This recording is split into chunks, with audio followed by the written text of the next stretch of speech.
So hello and welcome to this meditation session. And as we begin, a few words of introduction that there are various perspectives that come into play in Samadhi, the deepening of practice, and different states of mind bring to mind different images, different sensibilities. And different images can evoke or give us a feeling for what different states of samadhi meditation are like. And today, to introduce this week's topic, which is the fourth jhana, the image I'd like to offer you is being in some place in nature, maybe on a mountaintop, maybe on a vast, expansive plains, maybe on a hilltop or something, where maybe the vast plateau seems to go almost to the horizon, and it just feels like there's tremendous space, tremendous openness, tremendous clarity. And there does something to many people's sensibility that it's captivating, it's interesting, it's something very special happens when we get a sense of the grandeur, the majesty, the expansiveness of some part of this earth that we live in. Maybe it's somewhat akin, but different, I believe, to looking deep into the night sky and imagining the vastness of the stars and the universe. The difference is that from a mountaintop, kind of overlooking a vast expanse of the earth with the space above, there's maybe a feeling of being part of this earth, maybe a feeling of kind of a lucid awareness that almost doesn't call attention to itself, because the vastness, the majesty of the vista is what frees the mind, frees the eyes from staring at any one thing. The mind doesn't get preoccupied by anything, but rather the eyes float gently in their sockets and just roam, taking in the vastness. Certainly seeing the distant mountains, the distant plains, the clouds, the birds. But there's a way in which the eyes get very soft, easeful, relaxed, with nothing being fixated on, in a kind of lucid awareness. So with that as an image, to sit in a meditation posture and feel yourself, imagine yourself sitting like a mountain.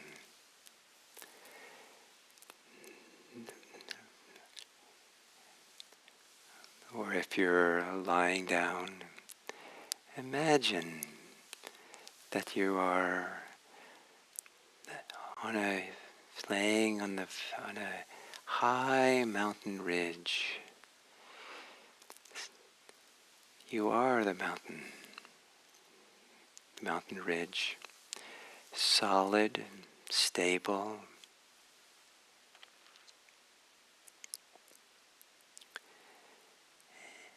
To feel the stability of your body against whatever surface is holding it up.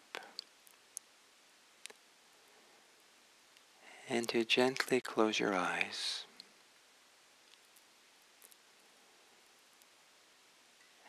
And then, in harmony with some inner stability,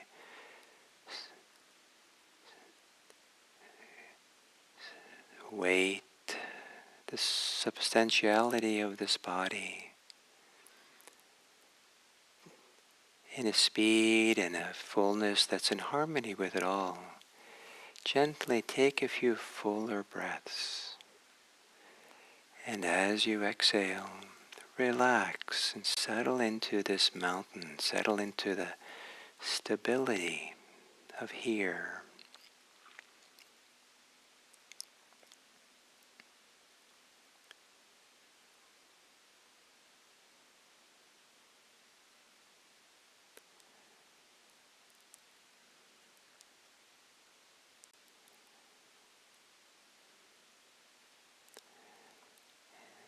And letting your breathing return to normal.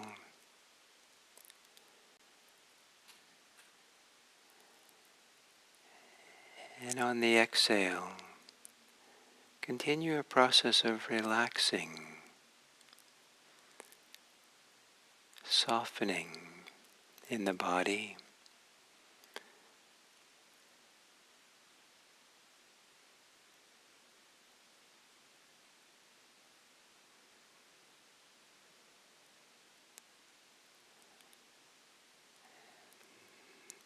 To be on top of a mountain in a strong wind is not so pleasant. But the winds can quiet and even stop. And to let the winds of the mind become quiet and slow down.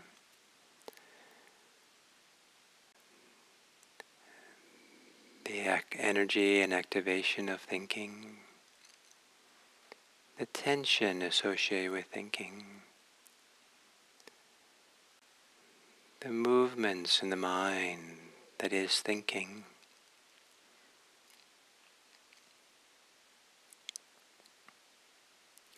As you exhale, softening, relaxing the thinking mind.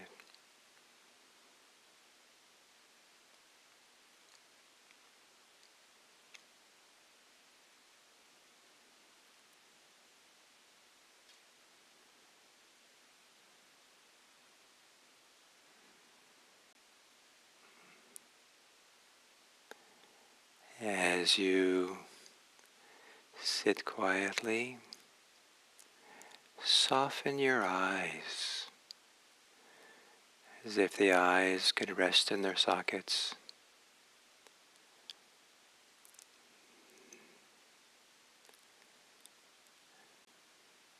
Freeing the eyes in whatever way that they want to float in their eye sockets.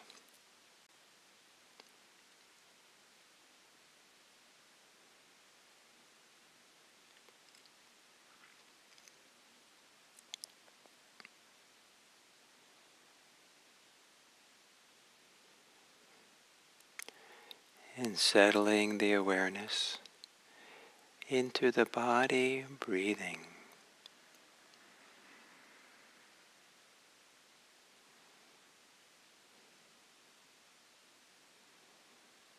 The movements of the body as you breathe.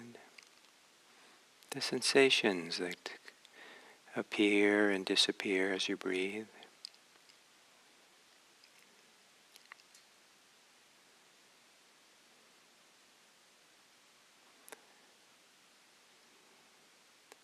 And let your awareness of the shifting, changing sensations of breath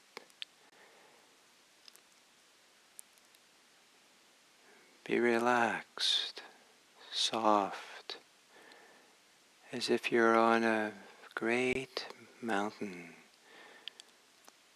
watching, but not fixating on anything, floating. Or you're looking at a flowing river, and the eyes again are soft, relaxed, not focusing on anything. Awareness floats and dances on top of the river of breathing.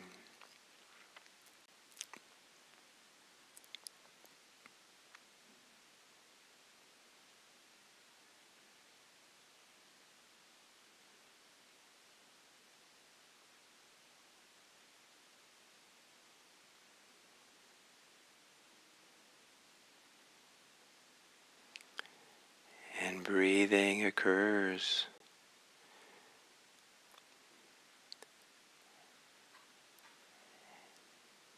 Surrounded by a space, spaciousness, openness. Surrounded by kind of a lucid awareness.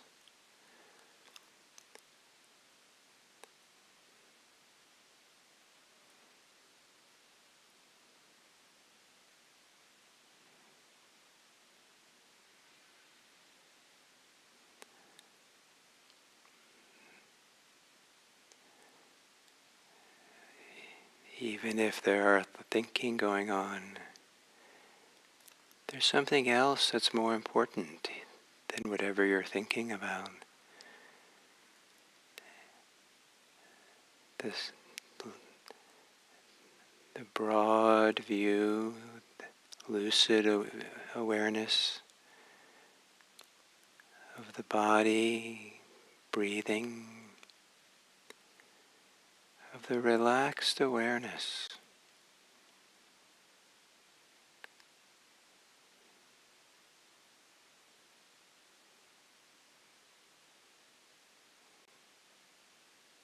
That is not defined by anything it's aware of,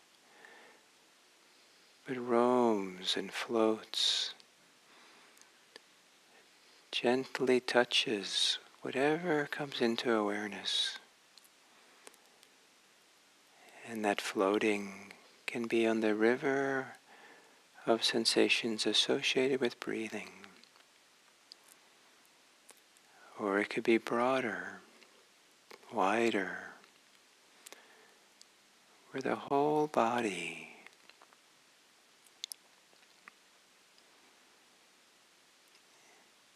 becomes the field of awareness. One breath at a time.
In gazing across a vast vista from a mountaintop or the edge of the shore of the ocean,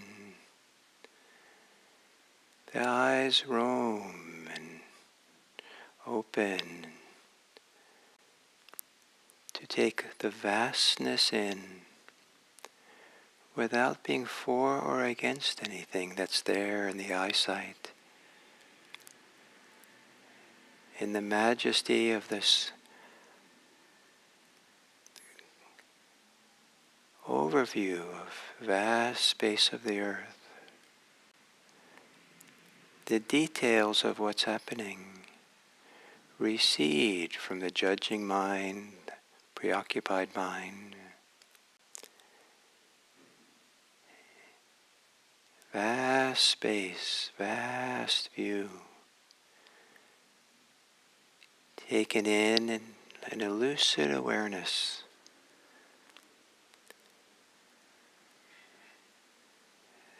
where it's all part of nature, it's all seen without for or against, without wanting and not wanting. All things are allowed to be. Appreciating relaxed, open awareness.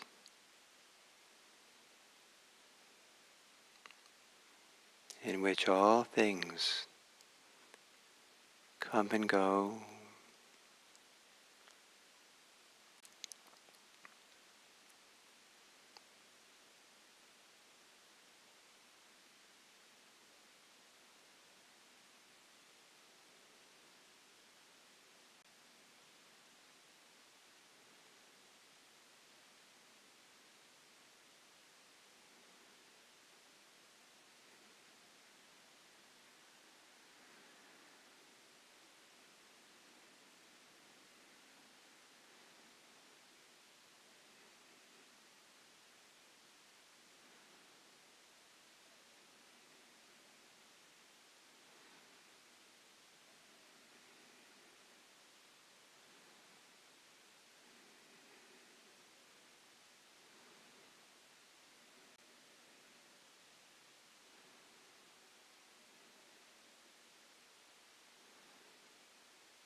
If you are thinking,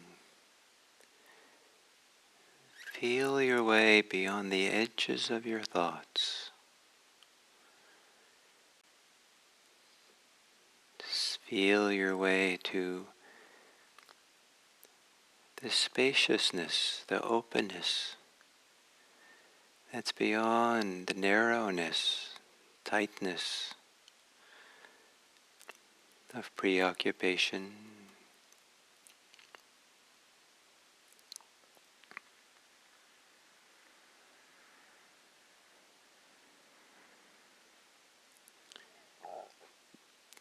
Feeling the spaciousness or openness on the edges of your body, a spaciousness, openness, which contains no thinking, even if there's thinking in the background.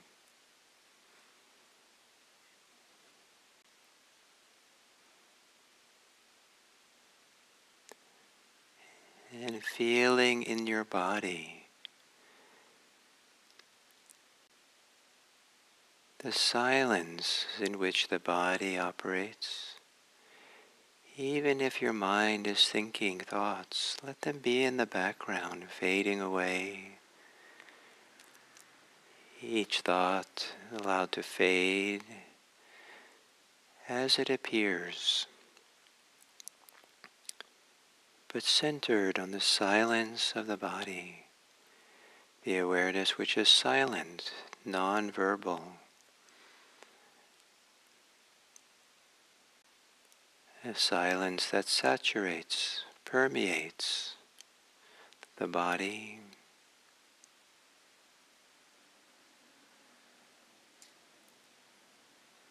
A spaciousness that saturates, permeates the body.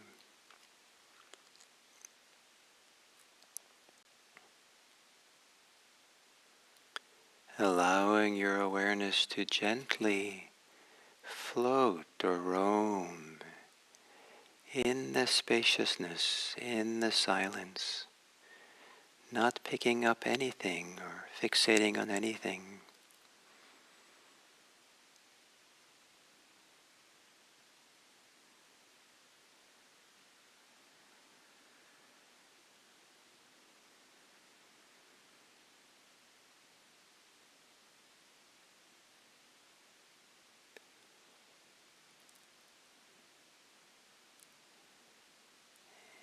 And even if your mind or mindfulness is not so clear, is there a way in which there's clarity, in spaciousness, in the silence, the stillness that's here, in which awareness floats?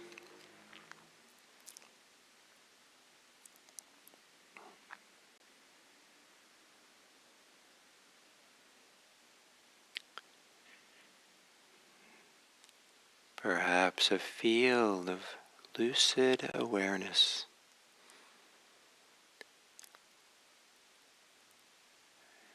An awareness that in and of itself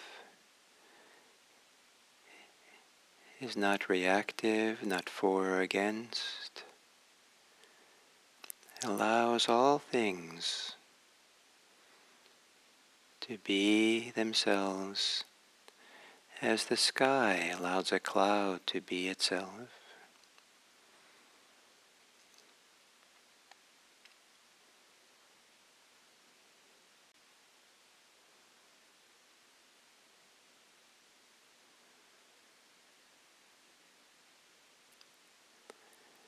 And then coming to the end of the sitting, maybe imagining awareness is a wide field that extends way beyond the body, so that with awareness, with your imagination, you consider how to be with others that radically, fully allows them to be as they are, in the way a sky allows a cloud to just be itself, not wanting anything from it,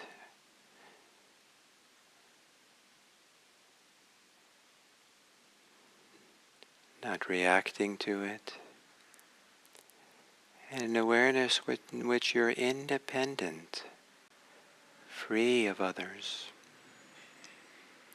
Vast awareness that holds all people in the space, in the stillness.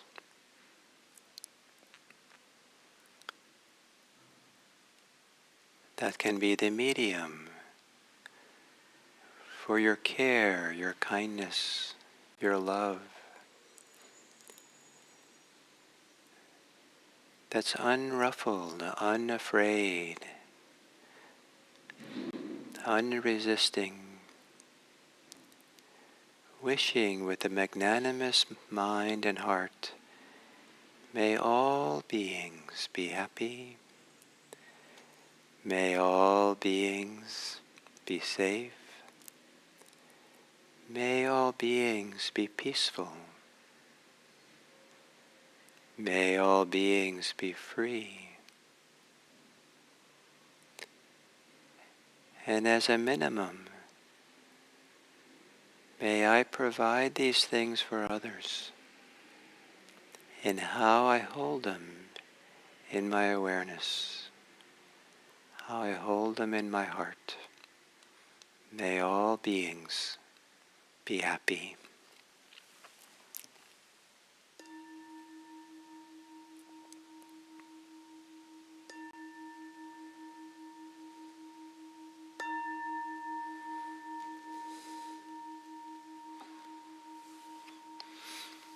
Thank you.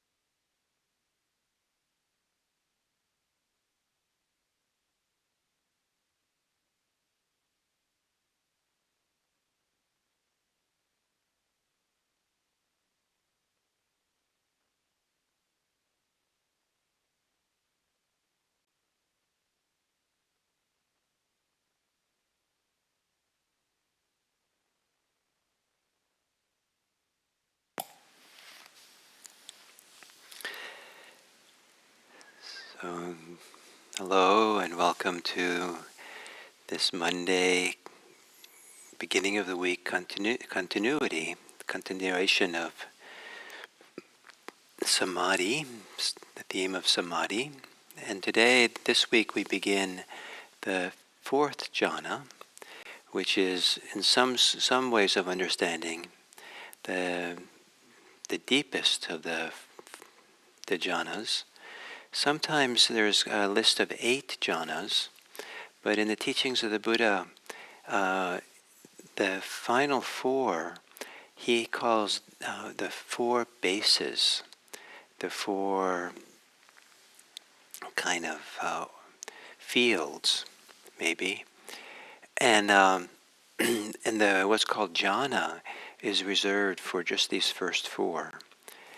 But then colloquially, people have, because there's even, these are the next 4 even deeper states, that they call them all 4 jhanas. All 8 of them are called jhanas.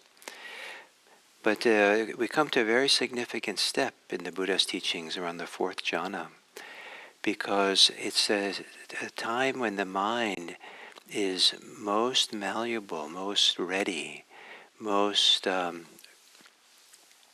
ease, so that it's not, there's no lingering clinging anymore. There's no lingering resistance or pushing or a preoccupation. And so the mind has gotten very equanimous, very peaceful, and it sets the stage for being able to have deep insight and for that insight to be liberating. Now, there's very little filters of concepts, ideas, that stories that with which we experience ourselves, there's a lot of equanimity and a lot of ease with how we are. And that combination allows for insights to happen. And the mind is just ready to just kind of um, receive that in a dissolving, opening way, so that all clinging in some radical, deep way can let go. And that deep letting go is the ultimate purpose of going through these jhanas. The purpose is not the jhanas themselves. So we want to be a little bit careful not to overvalue the importance of these. They serve a purpose, and the purpose is freedom. And that freedom can be attained other ways besides the jhanas. So it's a little bit important not to over prioritize or feel like we have to experience these. But at the same time, it's remarkable that these are part of our human potential. And they create a tremendous feeling of beauty. The fourth jhana is considered to be the most beautiful of it all. So the experience, probably one of the most beautiful things we can experience in life. And it provides phenomenal peace and a reorientation, a healing, quite a wonderful experience to be had. So on one hand, we don't want to strive for it. We don't want to measure ourselves by it, that spiritual success is only had by attaining these things, that then we're somehow, the best meditator on our block and we can get lots of status for it. So we don't. That's all extra. And at the same time, we don't want to dismiss them as unimportant or that they don't exist. I remember many years ago when I was a graduate student in Buddhist studies, there were professors who didn't believe in jhanas. They thought literally the language borrowing from a Buddhist scholar from the 1930s, that jhanas were the overactive fantasies, imagination of starving ascetics. And so it just seems so far-fetched from what they could imagine was humanly possible. But it is possible to dip into these jhanas. It is possible to experience them, and they are far from imagination. In fact, these are almost the opposite of imagination. Is when imagination drops away. Sometimes they're called, in the old school of translators, they're called trances. And these are not trances. These are almost like the opposite of trance. This is when the mind wakes up in a lucid and clear way. And there's very little that the mind is aware of in these states. So that can give impression maybe it's a kind of a trance, a disconnection. But it's not actually, we're more deeply connected to life, to the experience of being alive, than we are when we have a lot of thoughts and ideas in which we're navigating the ideas, the thoughts. And some people who are living a very active life in the world are mostly living in their imagination. And that's where imagination can interfere with our experience of freedom, of deep spirituality. And so these jhanas where the imagination quiets down and stills and there's very little thinking, the mind becomes lucid, kind of a lucid awareness, and where very little else is going on, partly because we're not focusing on our sense doors. We're not focusing on hearing and listening and hearing and smelling and tasting and all this. And even to some degree, we're not focusing on sensing the body. When there's no focus, there's no tightening of the mind, narrowing the mind to focus on anything in particular.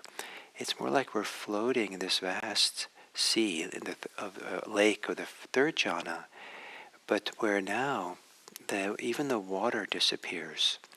And we'll see tomorrow the metaphor of the fourth jhana is someone sitting, meditating in the open air in a particular way. So the softness and the refreshment of water has even fallen away. And in some ways you just feel so free and light to be in the open air now in this deep meditative way. And even that, so even the sense of the body in this is not there in the usual way.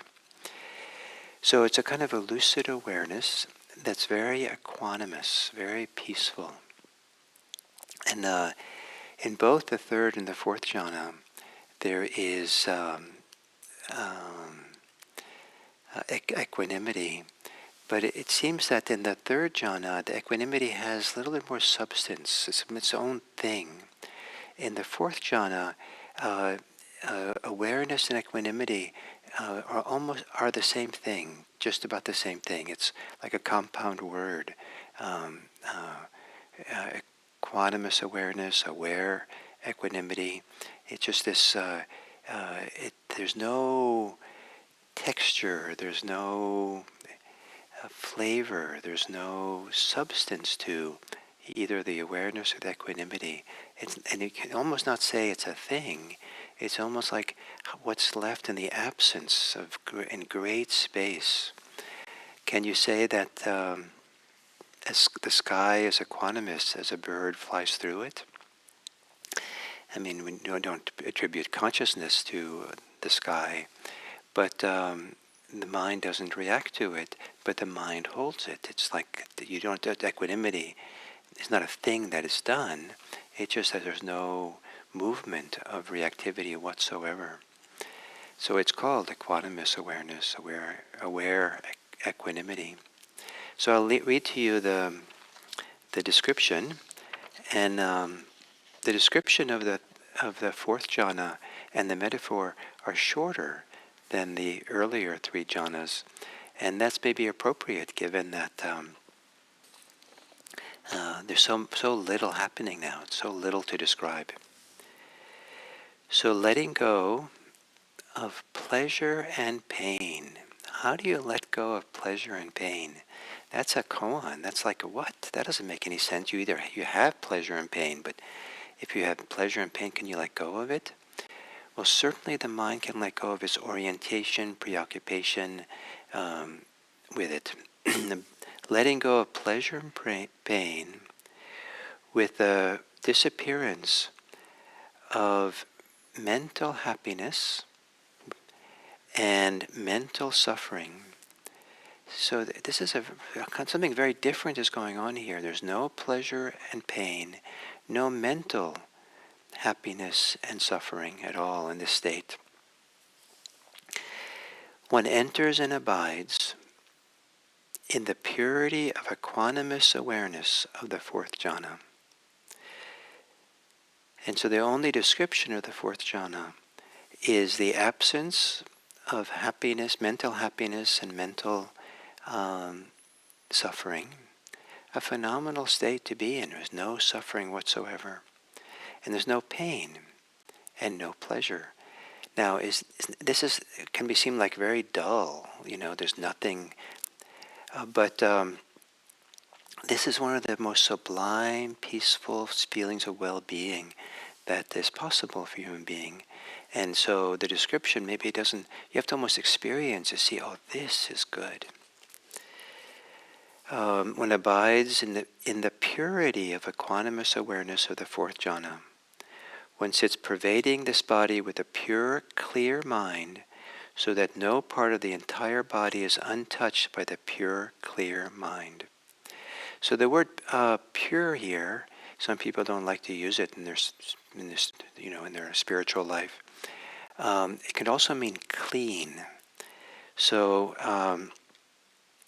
one sits pervading this body with a clean, clear mind. And here mind means more like awareness. So the whole body becomes almost like a field of awareness. It's what it is. And it's a feeling of being very clean, very pure, and clear, this clear awareness. So I like to call the awareness here lucid awareness, a state of vast, clear awareness. And what's the characteristic of this field of clear awareness that spreads through the body? It's equanimous, and it's clearly aware. And so that's the kind of classic description. So